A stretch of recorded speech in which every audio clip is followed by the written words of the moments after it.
Hi everyone, this is your host. My name is Waray. I am an OFW here in Spain. Kaya naka-duty uniform pa po ako kasi hindi pa po ako free. Nandyan pa yung aking alagang matanda at ang kanyang mga anak. Araw-araw kasi siya dito binibisita, lalo na ngayong summer.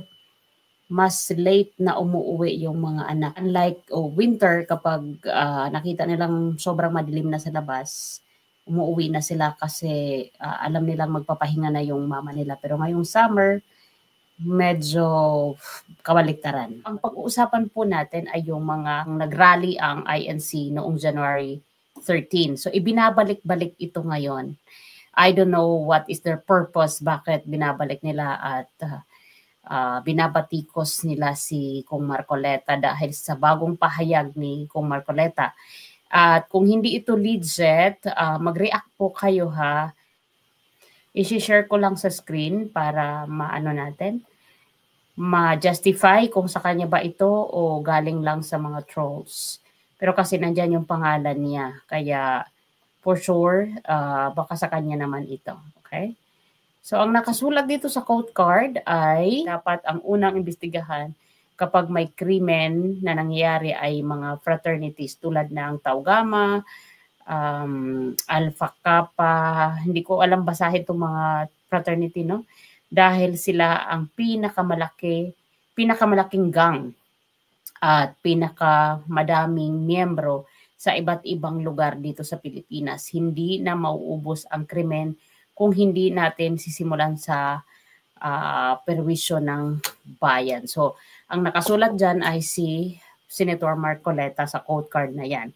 At kaya ito lumalabas ngayon na quote card dahil dun sa yung pag-upo ng bagong PNP chief natin na si Torre, na marami rin mga batikos dahil sa pagpili ng ating Pangulo sa kay General Torre na kesyo hindi siya yung karapat-dapat dahil may mga behind the scenes siyang mga nilabag na batas. Kung iba-backtrack natin yung kanyang record, meron talaga siyang mga nilabag na batas kasi halatado siyang nakiki-appeal sa politika, no? Kasi itong mga cases na kanyang kinasangkutan happened in the province where I came from. So sa Samar, sa Calbayog. Hindi mismo sa amin, pero Calbayog is like 30 minutes away from my hometown.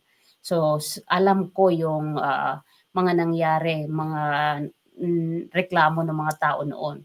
Kasi si General Torre ay parang nalilink sa mga politiko at parang hindi siya para sa taong bayan, kundi para siya sa mga politician. So, sunod-sunuran siya. Parang ganon. So anyway, that's another story. Dito tayo sa statement ni Kong Marcoleta na talaga namang kung babasahin mo lahat yung mga nag-comment at I think it's getting viral, marami ang umalma na bias ka, baka pagsisihan namin yung boto namin, baka matulad ka na naman kay Cayetano na may pangakong 10,000, mga ganon. So, talagang binabrush off si Kong Marcoleta or Senator Marcoleta dyan sa kanyang quote card na kesyo marami ka pang pangako, yung 2,000 pesos bill na hindi napababayaran yung kukonsumo ng 2,000 pesos below, hindi mo pa nga na ipapatupad, nasaan na, sinisingil ka namin. So yung mga ganong narrow-minded people are now brushing off Senator Marcoleta dahil nga dun sa quote card na kumakalat.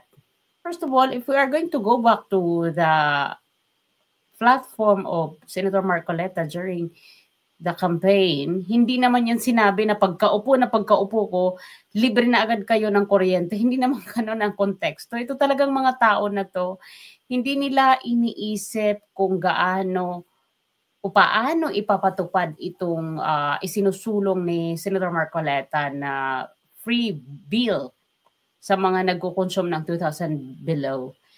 Hindi naman niya pinangako na pagka-oath niya as senator, ay mangyayari agad. Hindi ganon. It will not happen 24 hours. It will not happen overnight. We have to wait. Gagawin niya yung batas na yon, at kapag inayunan siya, yun ang alam kong naaalala, kapag inayunan siya, kasi hindi naman niya mag-isa yan ipapasa, may mga daraanan pa yan na mga pag-screening. At kung pipirmahan ng Pangulo, magiging batas yan. Pero kung hindi, dahil sabi nga nila may mga biases, at ito nga ang ating pag-uusapan, hindi rin yan magiging batas kung hindi sasang-ayunan ng pinaka-executive officer natin, which is the president. Siya yung pinaka-highest executive. Diba? So now, bakit nagiging ganito yung mga pag-iisip ng mga tao, yung mindset ng mga tao na gusto agad nila mangyari? At hindi lang talagang comment ha, hindi lang comment ang nakita ko na mga paninira na naman nila kay Senator Marcoleta, kundi pati sa itong nangako na kapag pinauwi si PRRD sa Pilipinas or nakauwi, maggigilit siya, andun si Senator Marcoleta ang kanyang subject matter. Na bida-bida din talaga ito, yung Kent, na nagsabi na magigilit siya sa liig niya kapag napauwi si PRRD this year, before this 2025 ends. Diba? Yun yung kanyang pangako. So isa siya sa mga bumatikos ng husto na talaga namang hindi makain ng aso yung mga terminologies na sinasabi niya against Marcoleta. Alam niyo, ito yung mga taong dapat puksain, no? Kasi masyadong nagmamadali. Akala nila ganun lang kabilis magpa-approve na, sige, libre kuryente dahil yan ang gusto ko. Hindi nag-iisa si Senator Marcoleta. Remember, marami sila. They are 24 senators at dadaan yan sa masusing pag-aaral at syempre kailangan i-approve yan ng ating presidente para maging batas at maipatupad doon sa dapat mag-benefit ng 2,000 pesos below na free electric bill o electric, yung faktura na tinatawag. Napaka-narrow-minded talaga ng mga kapwa natin. Imbis na suportahan itong mga kandidato na merong honest na servant purpose o service that they are going to render to us, pilit nilang ipinapabagsak. Katulad ng mga Iglesia ni Cristo na dinadawit nila na yung rally ibinabalik-balik na keso bias dahil nagrally sila in favor to Sara. Kasi nakita nila yung impact ngayon ng impeachment na walang nangyari. This impeachment is dead. Wala na ito, hindi na ito tatawid, hindi na makakasurvive itong impeachment. Mababasura ito at patay na itong impeachment na to. So para bang pinagpiestahan nitong mga kababayan natin na ang Iglesia ni Cristo daw ay naging bias. Kasi nga nakita natin na kumbaga nagbunga yung paglabas ng mga Iglesia ni Cristo noong January 13 na ayaw nila sa mga nanggugulo. Yun ay inayunan nila yung pahayag ni Pangulong Marcos na hindi siya sumusuporta sa impeachment dahil ayaw niya na nagkakawatak-watak, ayaw niya na nagkakagulo tayo. Kaya in support to that, nagrally ang INC ng may basis. So kaya ang iba nag-aakusa na bias yun dahil pabor kay BP Sara, dahil kesyo nagsalita si Senator Marcoleta sa stage, may mga senators na mga nandun, yun daw ay naging bias yung INC dahil inallowed yung mga senators na umattend, which nakita natin si Senator Bato, Senator Robin Padilla at yung iba pa yata. Even I think Bong Revilla was there. Para sa akin, nasan ang bias doon? Hindi naman pinagsalita itong mga kandidato ng pagkasenador, di ba? Nandun sila, they were there. pero hindi sila binigyan ng pagkakataon umakyat o sumampa sa stage to speak. It was only Senator Marcoleta ang nagsalita at hindi din natin masasabing bias dahil member si Senator Marcoleta sa INC at may karapatan siya sumampa sa stage kasi he belongs to that religion. Mukhang mamamatay itong impeachment ay sinisisi sa mga INC dahil kesyo natakot yung mga senators dahil dun sa impact o sa numero ng INC na nag-rally at baka sakaling mauwi itong impeachment sa People's Power, baka ulitin ng INC itong rally kung itutuloy pa itong impeachment, conviction. So, binabalikan muli. Desperado yung mga hindi nagwagi dito sa kanilang sinusuportahang impeachment. Talagang hindi na yata ito matutuloy kasi kung matutuloy pa ito, si Cheese mismo ay nag-apura-apura dapat ng mga pag-submit pa lang noong articles. Pero walang nangyari. And hindi nagwagi yung mga taong natuwa nung impeachment katulad ni Castro. Tingnan natin ha, at mukhang it marks also the calendar. Itong sinuot ni akin lang to guys ha. Itong sinuot ni Castro, mukhang hindi ito swerte sa kanya para sa impeachment. Tandaan niyo yung suot dito ni Franz Castro, mukhang hindi ito naging swerte para sa impeachment na kanyang inayunan. So let us play this. Tingnan niyo yung suot niya, purple.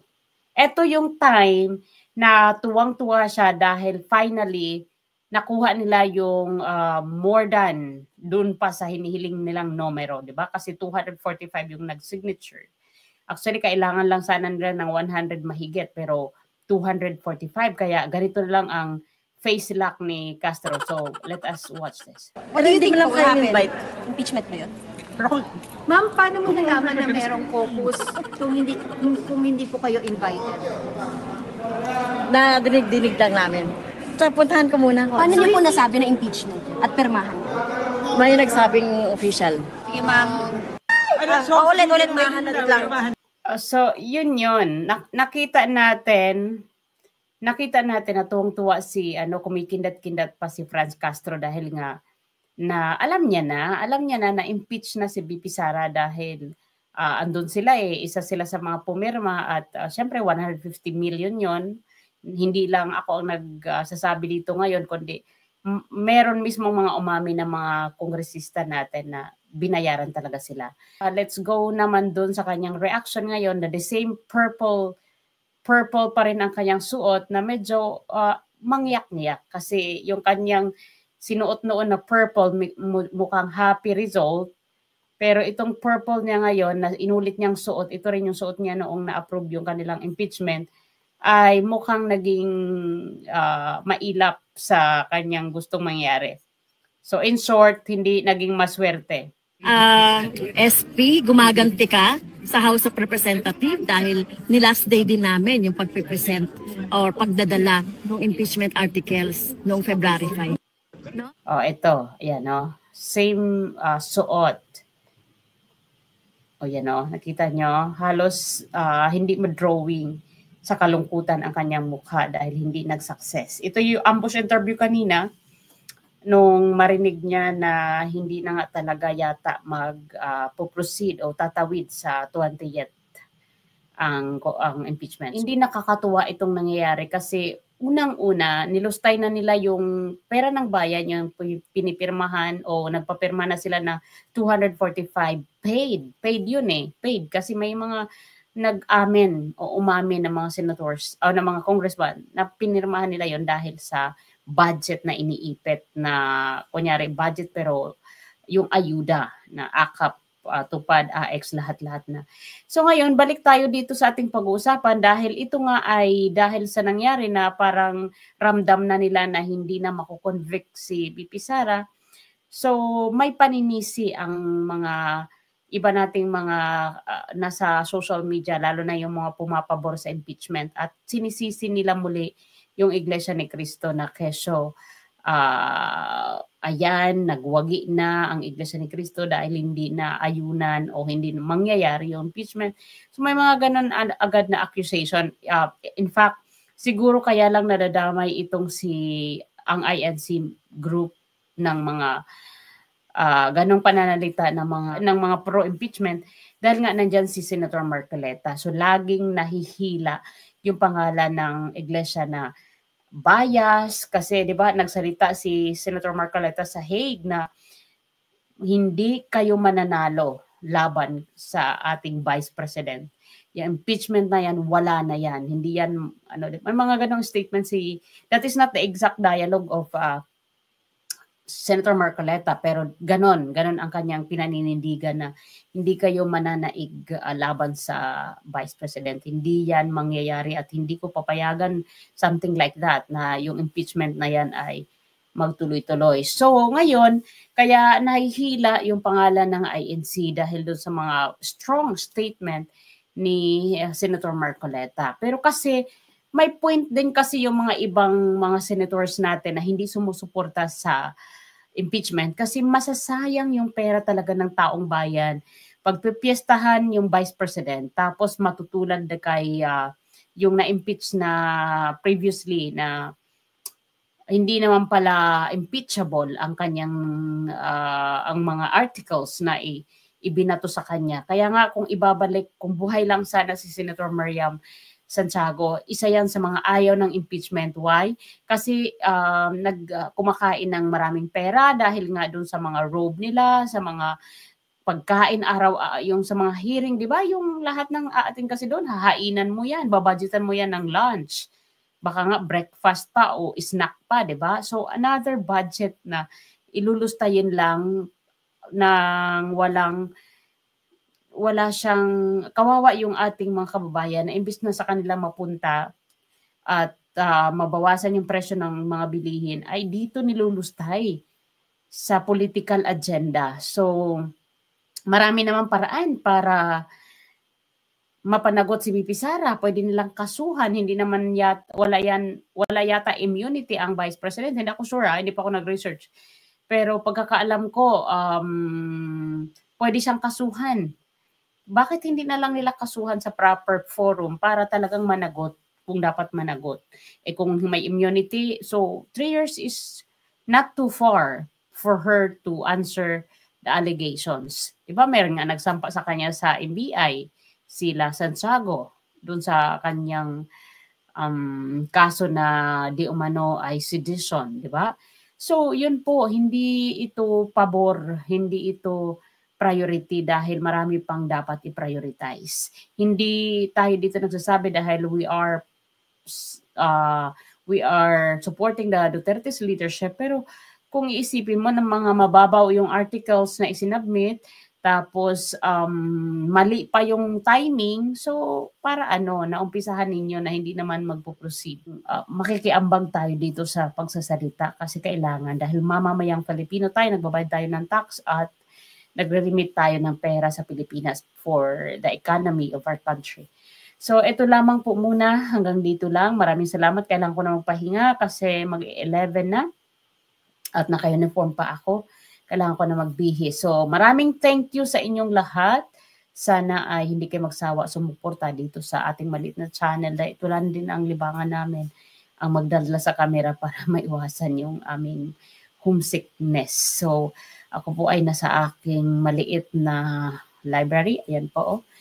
Yung iba dito ng mga books ay mga ginamit ko nung nag-tutor ako dito sa Spain ng almost 3 years o 4 years. Ito po ang iba dyan. So ang iba dyan hindi sa akin. Anyway, thank you for watching and I'll see you again on our next video. Bye!